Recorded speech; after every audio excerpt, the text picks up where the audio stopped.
Good morning. I'm Chip Mellor, President and General Counsel at the Institute for Justice, and I'd like to welcome you all here. Thank you for joining us. We're here today to announce the filing of a lawsuit challenging the constitutionality of a provision of the National Organ Transplant Act that prohibits compensation for bone marrow donation. Now, when the federal government exceeds its constitutional authority, bad things always happen. In this case, people actually die. We're here to put a stop to that. And when we do, we will restore constitutional protection for precious individual liberties. It's now my pleasure to introduce IJ's senior attorney, Jeff Rose, who is the lead attorney on this case. He will make some brief remarks and in turn introduce our clients. Jeff? Thanks, Chip. Good morning, everyone. As Chip said, I'm Jeff Rose, senior attorney with the Institute for Justice and lead counsel in this case. Tens of thousands of Americans have died, and more die every day because there is a deadly shortage of bone marrow donors. The Institute for Justice and its clients have brought suit against the U.S. Attorney General to end the prohibition on compensation for bone marrow donors.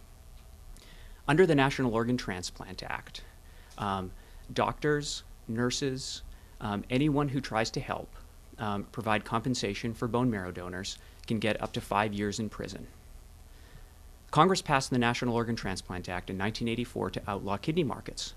Congress didn't like that kidney surgery is invasive and that donated kidneys don't grow back. Those concerns just don't apply to bone marrow. Donating bone marrow is safe, and donated bone marrow grows back just like donated blood.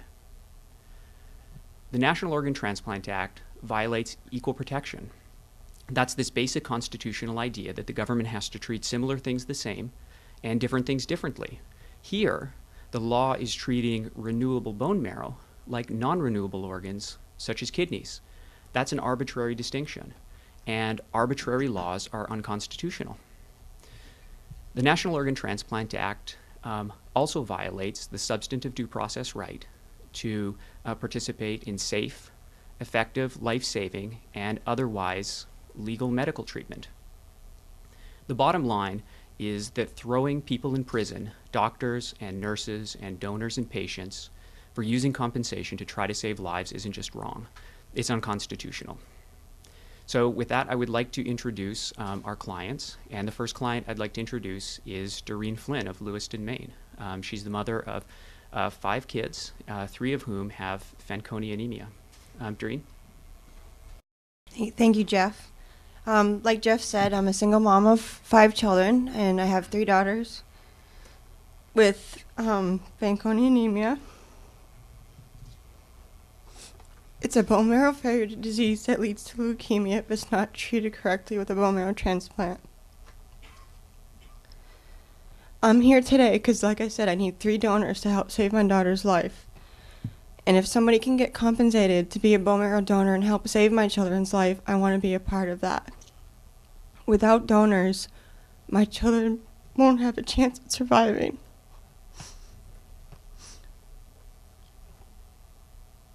And like as a mom, I'm willing to do whatever it takes to help make that possible for them, so they can have a normal, healthy life as adults.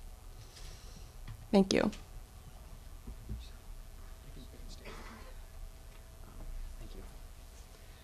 Next, I would like to introduce Akiim DeShay. Akiim is from Irving, Texas, in the Dallas area, and he himself is a leukemia survivor who had a bone marrow transplant several years ago. And he understands the particular problem that minorities face when they're looking for bone marrow donors.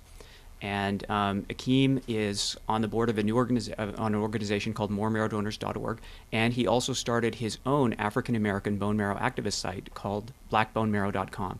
So Akiim, please come up and talk about yourself. Thank you, Jeff.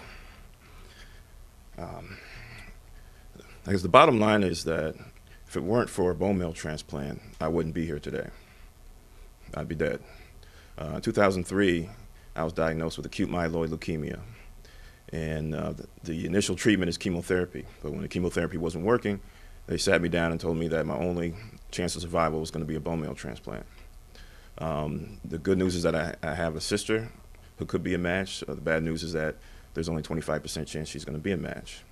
And then I was told about the registry where millions of people have volunteered to be donors. However, being an African American, only 25% of African Americans actually, get that life-saving transplant that they need. But fortunate for me, my sister was a perfect match, and I had my transplant in 2004. As a matter of fact, I had that transplant 3 weeks before my son was born, which means if I did not have that transplant, he wouldn't even know my face. And my 4-year-old daughter, would have faint memories of me today. My son now is 5, my daughter is 10, and I'm happy, that I'm still here. But in finding all this out, especially the disparity with African Americans, although we need donors for everyone, I became involved because here we are in 2009. And we have a bone marrow transplant which can cure up to 70 diseases, yet so many people don't have access to it. And it's not because of money or insurance, it's because they don't have matches. And we use that term, and I don't like that term, they don't have matches, because they actually do have matches. It's just that we don't know who their matches are. And that's why I'm glad to be part of this case, and that we can add more marrow donors and save lives. Thank you. Thank you, Akiim. The next person I'd like to introduce is Shaka Mitchell, and he is the president of moremarrowdonors.org.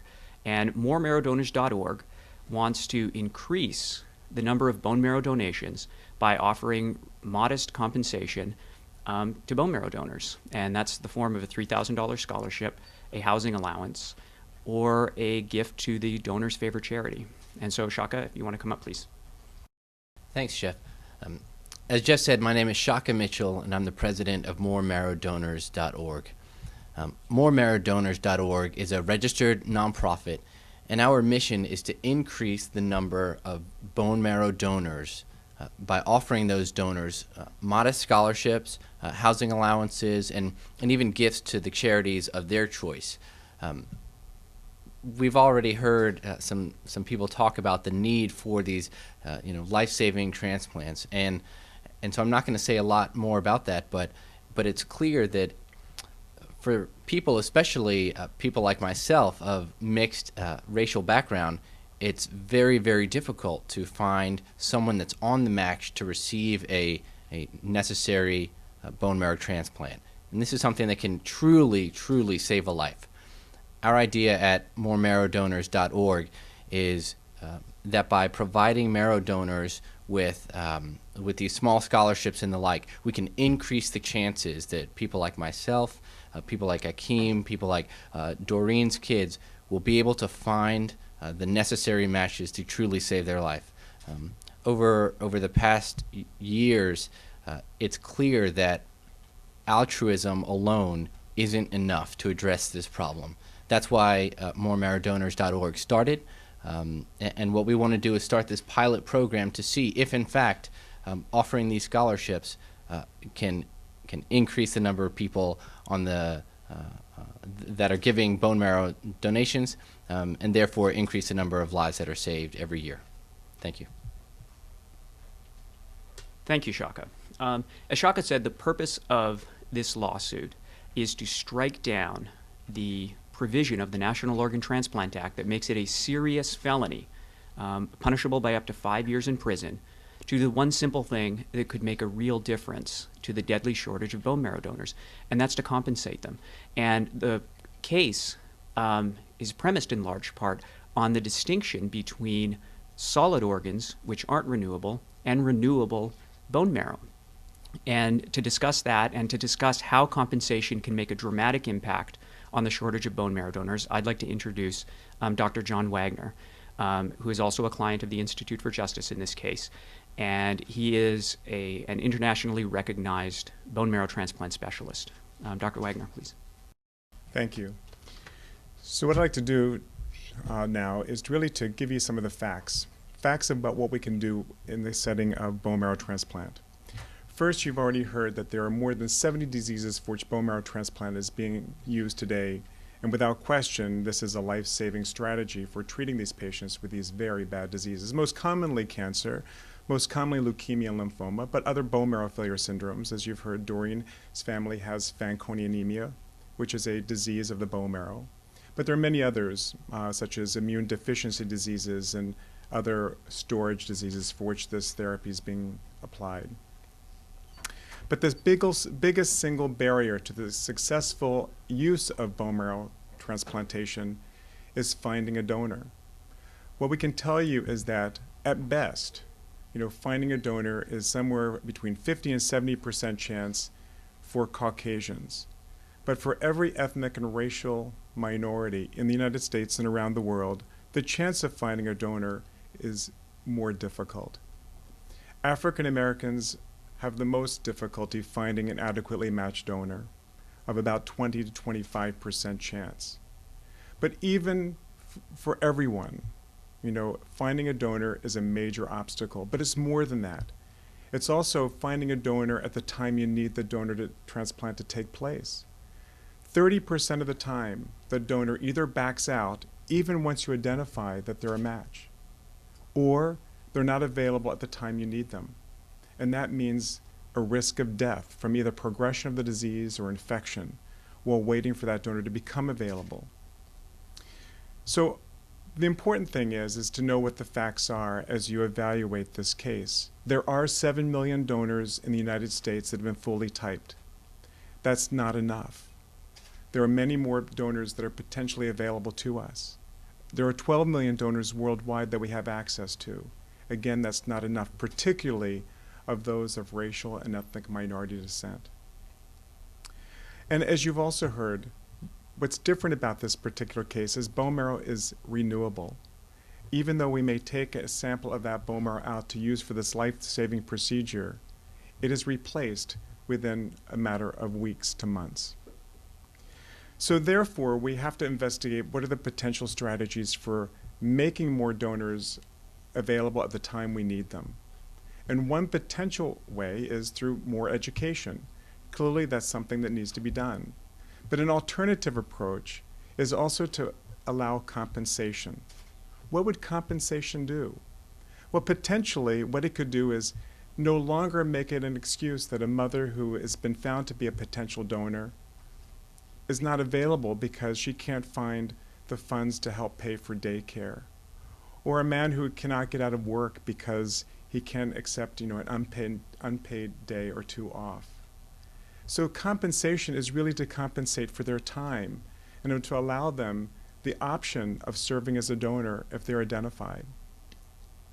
Now, as you've also heard, there's concerns about, selling organs, and is this another form of that taking place? But as you've also heard is that, what's different about this is that we choose the donor. It's not as if the donor is saying, here's my marrow. Because of the importance of the HLA, the tissue matching. It is so important in this particular setting. What I can tell you is that for every degree of mismatch, there's a 9 to 10% decrease in survival. We need more donors so that we can do something better for our patients. And we need the donors to be available at the time that the patient is ready for the transplant. So I'm here today speaking on behalf of all the patients for whom we have to currently turn away or that we can't do the transplant at the time we would like to. And so I'm here on their behalf to say we've got to try something that will make this better for all the kids and for all the adults that have undergone transplant. We've got to keep trying to do something more than what we currently have today. Thank you. Thank you very much, Dr. Wagner. I would also like to acknowledge two other clients who won't deliver formal remarks up here, but who are here to answer questions and to talk about their cases. And that's Kumud Majumdar and his family. His son has leukemia and is undergoing treatment for that. And because they're of an ethnic minority background, they had a very difficult time finding a donor. He had a very difficult time, he and his wife, finding a donor for their son. And also is Mike Hamill of Colorado Springs, Colorado, and he's currently a lymphoma patient, and he's undergoing treatment for his lymphoma, and his future treatment may necessitate a bone marrow transplant from a stranger. And so he's part of this case because he wants to fight not only for himself, but for all other patients that are like him.